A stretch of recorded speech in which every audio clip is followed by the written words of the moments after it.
tiệt hai sắp công phu lên trên tí phém này là nó đi trên bị lan nó đôi tê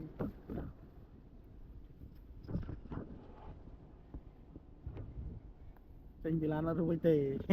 bạc thưa đôi cái phân mấy tướng chứng trai ót ai đọc tục mùi ấy là tao ngay pray lên đó tiền là tập hậu đây nè phải tinh nằm băng thấy lại đánh bài mà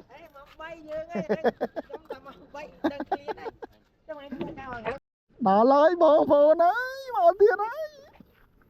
nhà này bắt muối sợ buồn ấy chẳng đá màu tiền à cứ màu đá nhà này tập trung này mệt mang từng óc này này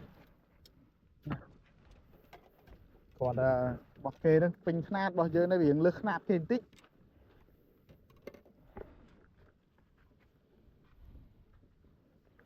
3 ម៉ែត្រទៅយើង3 ម៉ែត្រ 05 ថ្ងៃនេះអត់លេងអាតូចទេយើងលេងអាធំម្ដងមកយើងអាសំណប់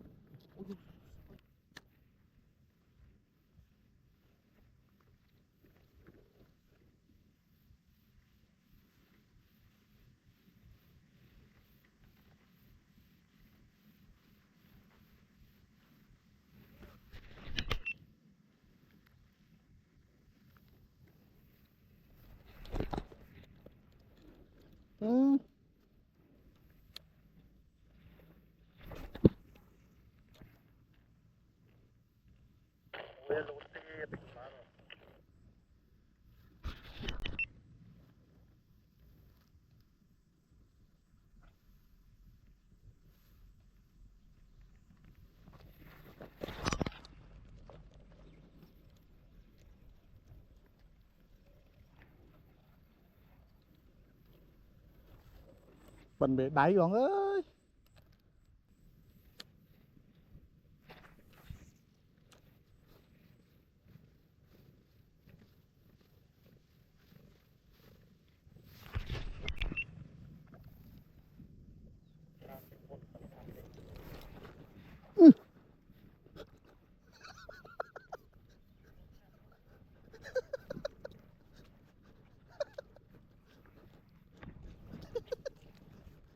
Bọn ơi thôi đẩy vô vọt thì múc mà khỏi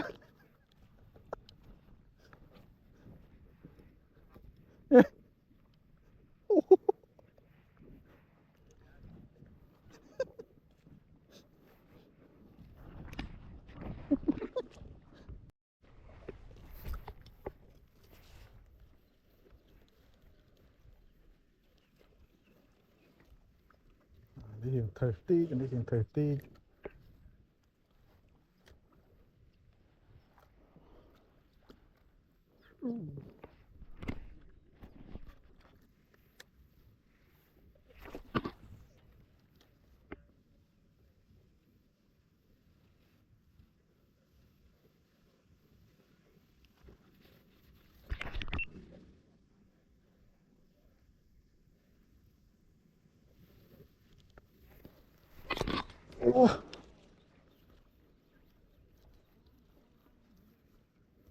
mai pandang sah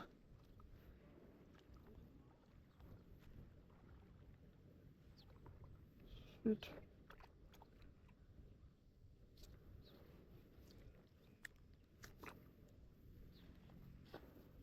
shit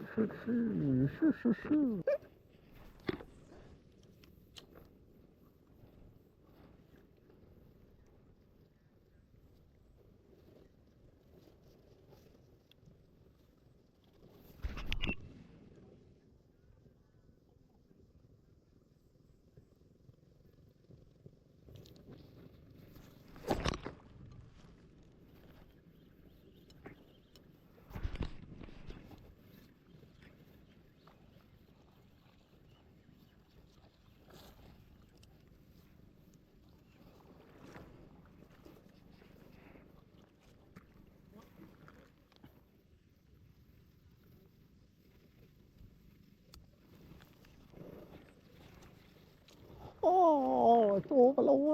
ơi bóng phồn ơi cho té tít tít tít tít tít tít tít tít tít tít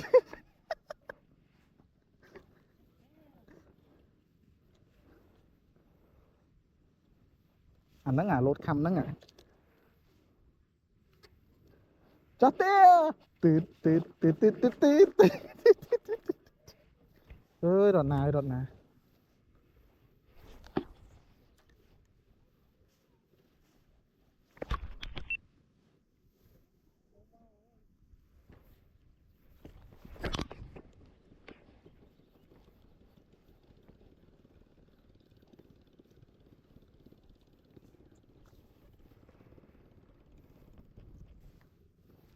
bóng song sắc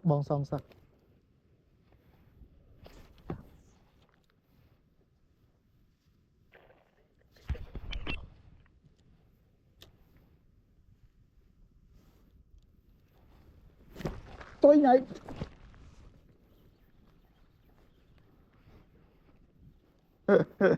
nè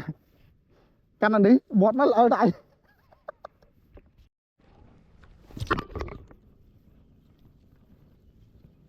lâu rồi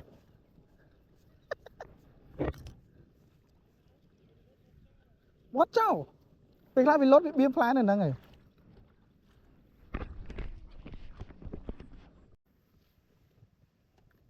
nói giờ này bọt kháng bái rồi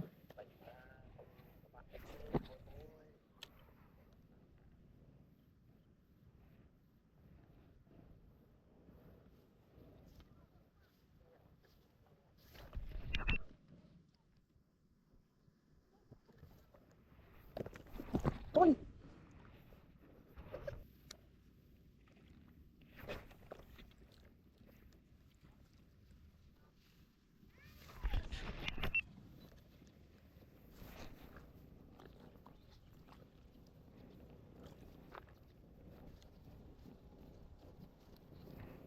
có lắm này cái này hề mà đục nó cài toเลยcái là tha rồi nè nè nói cái này nè này hề bên này tao chạy vu mau mỏ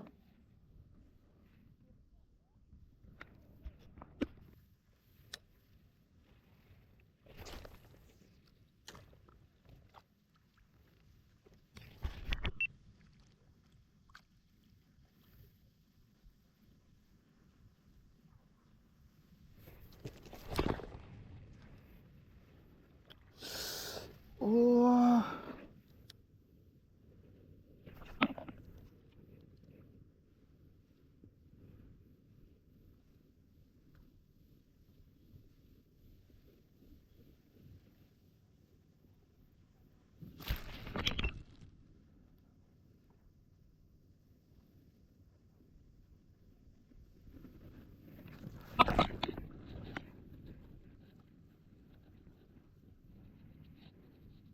nó đặt đứt nó này lại tôi cho ai phiêng rồi mẹ sân bóng phố nó phiêng đành phiêng lên nó một trường nó một phiêng là so su phiêng trên được tốc này lửa phá cua xăm còn 24 đập đập lên tập phao mà bực màn tê màn có đi răng mặt mũi này còn mũi tí bảy bốn bốn u nè kèm kèm mình just lo là mấy mũi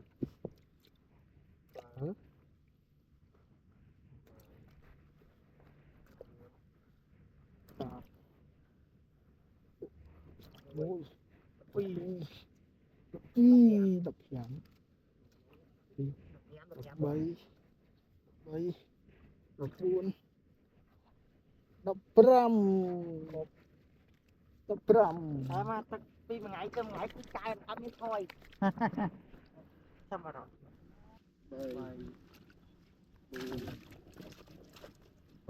em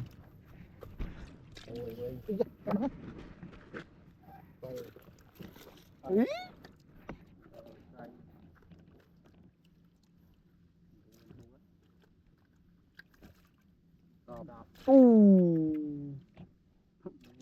bình tay à nụ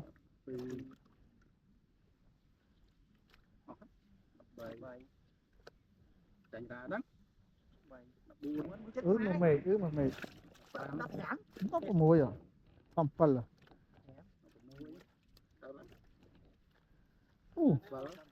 còn cho tao mà khả lấy nhá nè âm bầy ấy á ô sao bái á ấy á nói tiết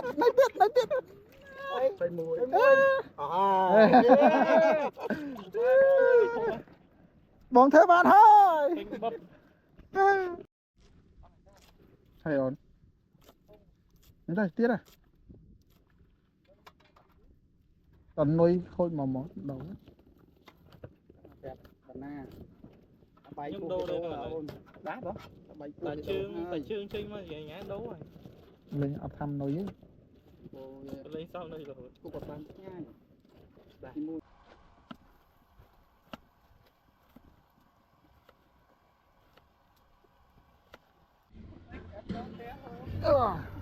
xoài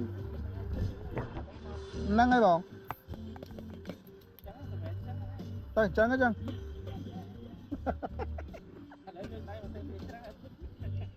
trắng cái trắng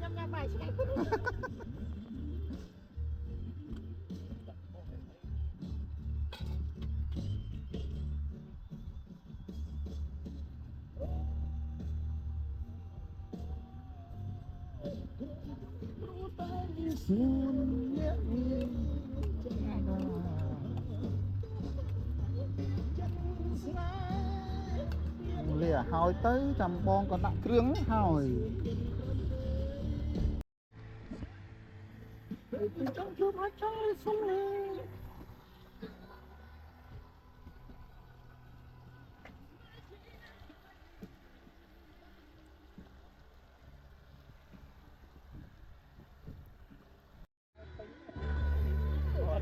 bóng pi thái á mỗi bóng con anh ở tầng ấy chôm đấy năng ấy lon tập trung đó pi nhạ bóng đột máu tầm bị trường ti muối tập pi nhạ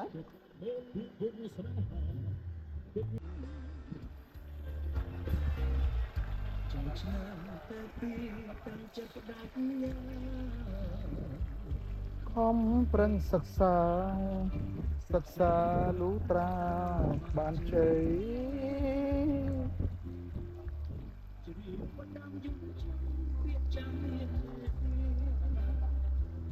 control anh say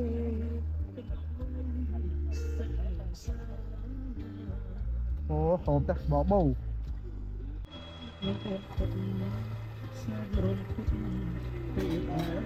chia đây bằng chia đây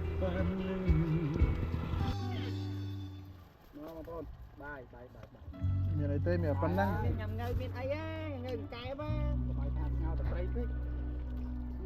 ngày này ngâm ngơi nuôi à ngâm ngơi nuôi mê nuôi ngâm ngơi nuôi ngâm ngơi mê nuôi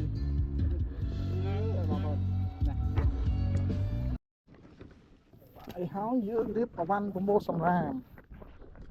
mà sao hỏi ơi bong ôn bài hỏi ơi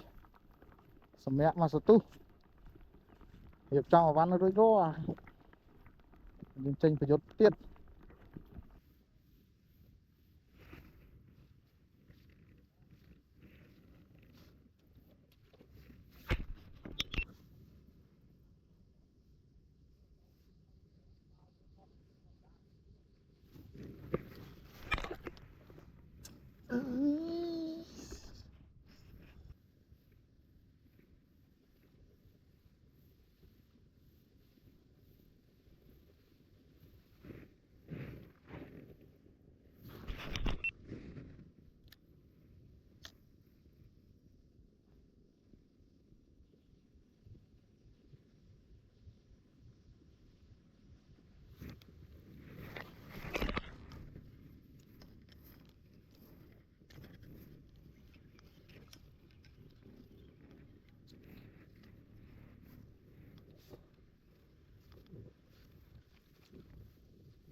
thùng đó là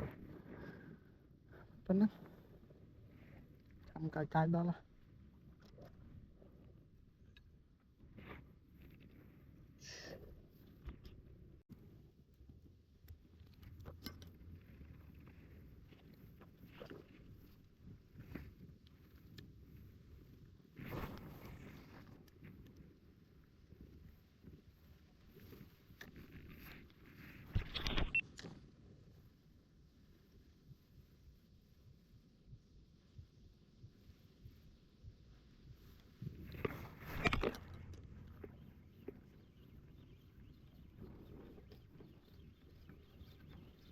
mùi hơi mặt sai bật mùi hơi mặt sai khám mà em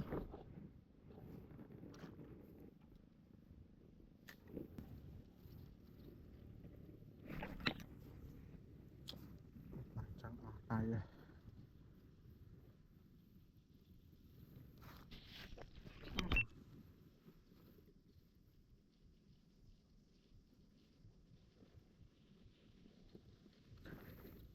khám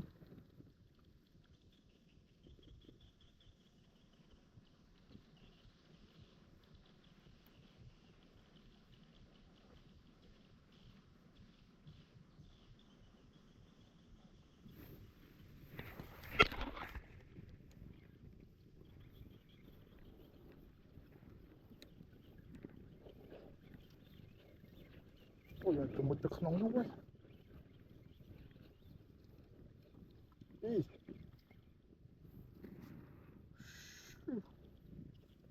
thôi bút pina tên nào với đi chiết u thoát lộ lúc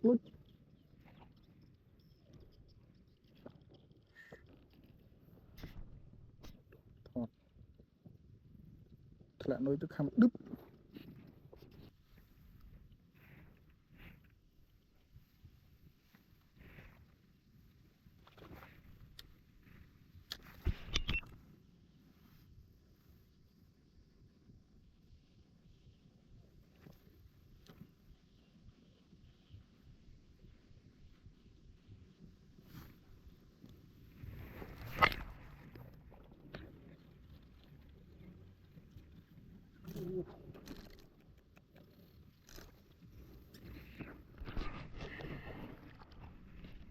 em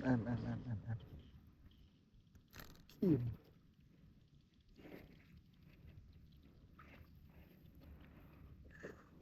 ខាងចុងជើងភ្នាក់ប្រឹត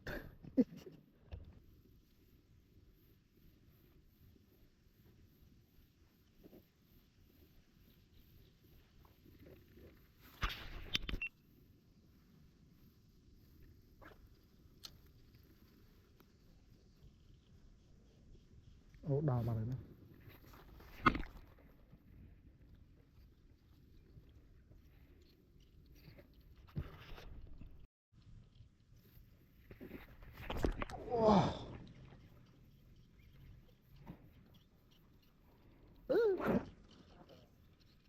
con này kênh co hả con có thể ăn lái nữa nè nó không tắt ôi tức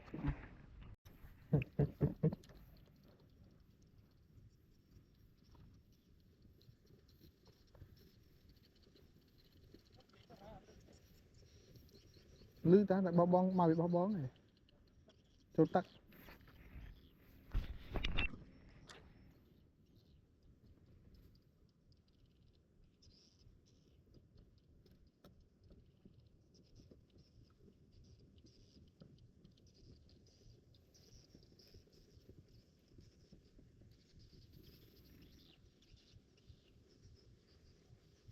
quạt cháo à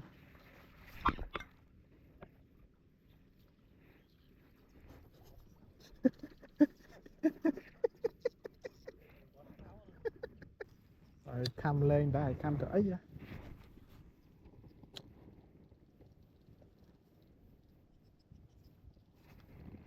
cái đồ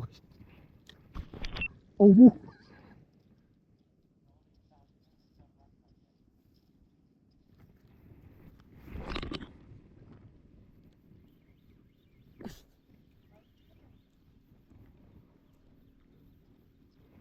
Đừng nói chứ.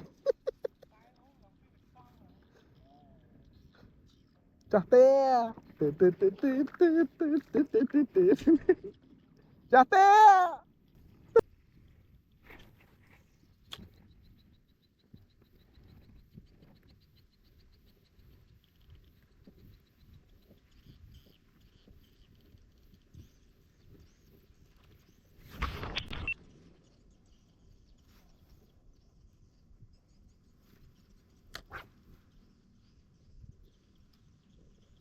Mà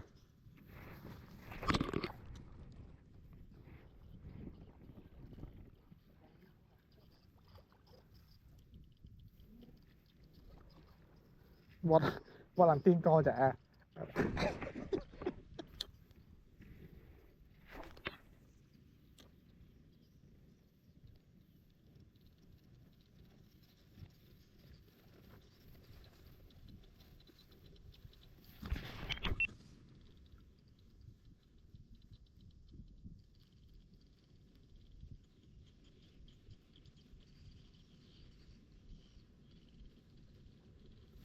Lên rồi.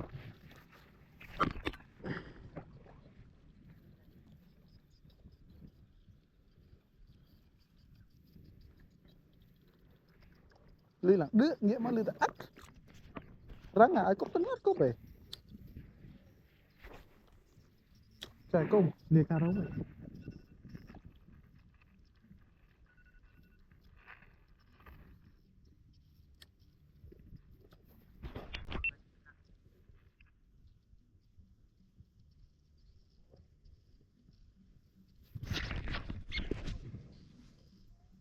Nè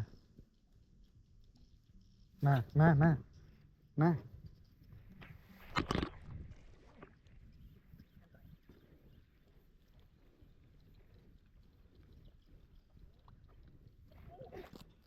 đọc mũi ấy, đọc mũi men không ai đánh một mũi mũi không ta không ta tí tị dính chịt bao ta bận gồm đồ đá trâu ấy mong râu tay mó bạch đó đối rồi đó đây cầm đây cầm đây cầm đây cầm tay cầm tay tay đã mang tay tía hơi hình hình nè nè nè ta hỏi nói mình đã mua rồi nô ô nên khang bô kê mình lại khang bô gọi ta hỏi nói rồi tiếc sữa đó hồi đó vô lang cuông của đó sữa đóนี่ลัตภาเยังเล้งเป้รอซี่tôi mà về production về production thơm không ăn phải ăn được sao sao bạn phân đi lâu tiền lâu về production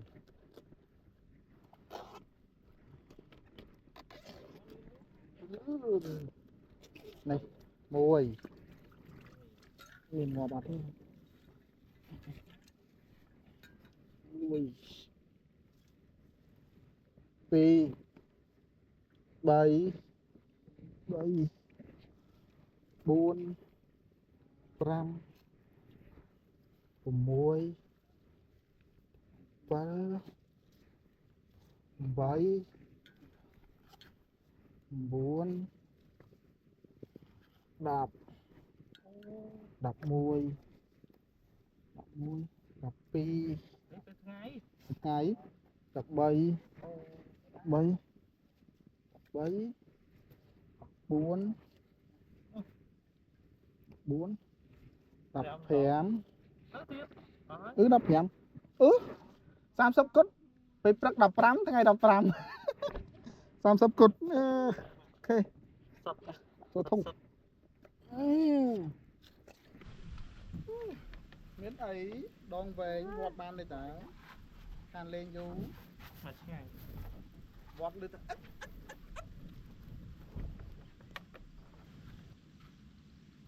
đừng vì là tập phao tay bị dục trang tiết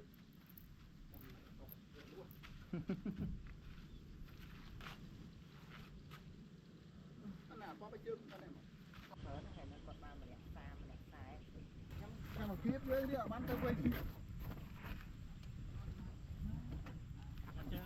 khổ bao xa xa đi thôi nè ta sầm mém Ô mày ô gì chứ cho tôi tia đài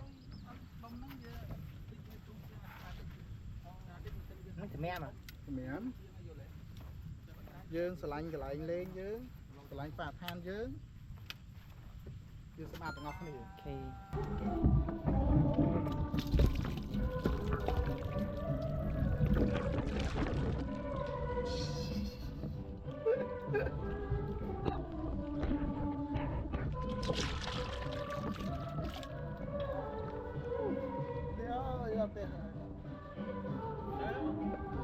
số bùa